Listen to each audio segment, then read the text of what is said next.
Hi, this is Sudhanshu, the director, producer, writer of Love, and I had these pictures lying around, and I thought it might be useful to use them to talk about how you can do production design for a scene and really help your location for with relatively little resources. Now, our production designer on the film was Sweta Gupta, and I was very, very lucky that I found her. She's not with us today, so I'm representing and speaking on her behalf. So yeah, there we had this room, this hotel room that the boys, when they go to Mahabaleshwar, they check into, and there's a number of scenes there. And as with everything else on this film, we were working with very, very, very few resources. So going to Mahabaleshwar and finding the right location where 85% of what you need is already in place is very important, especially when you don't have the budget to modify. And I was super lucky, I found Fredericks. So as you can see, this is sort of the exterior, and we literally did nothing here. I knew we would sort of walk into this place, walk out of the place when they were checking in. That sort of veracity of being able to walk in uninterrupted into my perfect location was very important to me, and I got that with Frederick. So this is from our first location recce, the first time I set eyes on Frederick, and it was really clear to me that this, it was like walking into your head, walking into your dream. And so we've worked super hard to close this location, and I'm really grateful to my producers, Jasleen, Marwah, Arfi, Lamba, and Ankur Singh, who was our assistant producer on this, all of whom worked really hard to work with this location and get it for us. But let's go inside to the far end, the actual room where the scene was going to be set. So this is kind of what we saw. This is what we encountered. Cracks on the walls, pretty dilapidated, very sort of low rent, tacky in that way. I was like, what, I needed to be low budget, but I still needed to feel romantic, and this isn't doing it for me. So we started with this. The floor sort of was sort of a bane of my existence. It really bothered me. It made it feel really like some dirty toilet or bathroom, and it just, I was like, oh, really, how do we do this? And so we started sketching some ideas in terms of how we would fix this. When we went back to Frederick for our tech recce, Shweta was with us, and that's really sort of where we cracked it. This was sort of the hardest location in a way for art to do. And so you'll see in the film what happened to this room. Look at that. Very sort of easy, affordable tricks. I think the most expensive part was getting rid of that floor, putting down this sort of plastic matting, and it had to be laid down literally hours before we started shooting. And so, getting bubbles out of it and making it feel real. Another thing that was really useful was this sort of color division, this pista green and the light wall. All cinematographers will tell you white rooms are hell. They're just, the light bounces around, you can't create texture. But what I really needed to happen is to soften that wood. And so those colors came in super handy.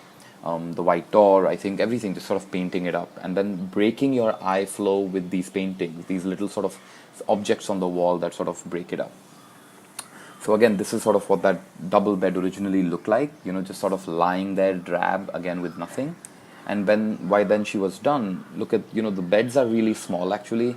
I don't even think our actors really would fit into it proper. But putting these small beds there made the room feel bigger.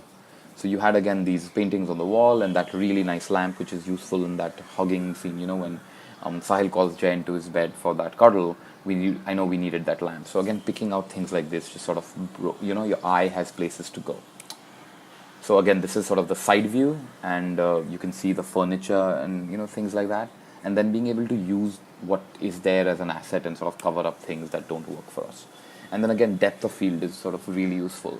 Just softening up the focus and, putting mirrors in there and, little, the glasses of water and just sort of little touches like that just sort of fill out the space. This hallway we knew would always be very important, because most of these scenes are shot in one take. So you go in and out of spaces. So we needed to, it had to feel like different scenes, even though it was the same scene. And part of that is being able to break up a space into portions. So again, here, putting this artwork on the wall, where you don't really see the art, but the glass covering them is very useful for reflecting light and for, showcasing faces and creating silhouettes and depth. So this is sort of the hallway flipped out from the other side. And again, here you can see just the little panel of wood, that little beating, it just really creates space for your eye to travel into, which leads us into that toilet, which again wasn't the most fancy space, right? There's grime everywhere, and the window looks like it hasn't been cleaned in a long time. But again, my cinematographer, the production designer, we just sort of put our heads together in terms of how do we best utilize the space. And letting all that natural light in was a big reason why your eye didn't really focus on the space. It just felt very welcoming and inviting. So here you can see, again, that the little mirror, the frame on the hallway that just sort of opens up this mirror. This is a lovely shot that Sherri found. And then again, see, by popping open that window a little bit and popping that door open, blasting light out, so blowing out the window and creating these really lovely shadows which are useful to us when the boys are running in and out of the hallway. And again, just so if you really stare down at it with nothing in there, everything, all the sort of bad sort of comes to the front. But again, just sort of finding the right angle, putting the right plant, so again, opening it up and, playing with this light, and suddenly your eye's not looking at it at all. So this is the room from the flip side. I love those curtains, right? Really floor length curtains. Again, your eye goes up, and so we were like, all right, great. So that's something we can already use. But what you can't see maybe is the portico area outside the main door, which again could be very useful. But the problem was the difference between the light level inside and the light level outside was always so extreme that you never could sort of balance it properly. So what we did, one of the best things we did, is you can see these net curtains that are everywhere on the portico on the inside, and these almost act like ND filters. So they would cut down the light big time and soften up the frame and introduce this sensuality sort of into the frame. So that was, again, given the meager budget we were working with, even a 500 rupee or, which is like $10, even an investment like that was something we obsessed over. So getting these lace curtains made was a big, big, big, big plus. And again, to me, it was luxury that we got this flooring extended all the way to the outside, even though there's no scene sort of set in the portico. And again, lighting wise, there's stands outside the windows just to to blast light in and sort of blow up that space over there. And so again, we're back to our exterior. So grateful to Fredericks for letting us in, and I hope this was sort of useful in terms of just sort of the little tricks we did to transform the space that had so much to offer, and just yet other things we needed to have happen to make this place perfect. And I think we were able to achieve that. And I mean, I want to say we spent about 25,000 rupees, which is about, what is that, $100, 5,000, maybe about $500 on transforming this whole space. And it turned out to be a real hero location for us for about in the first half of the film. Thank you for watching, and if you haven't seen the film, it's streaming on Netflix as LOEV Love.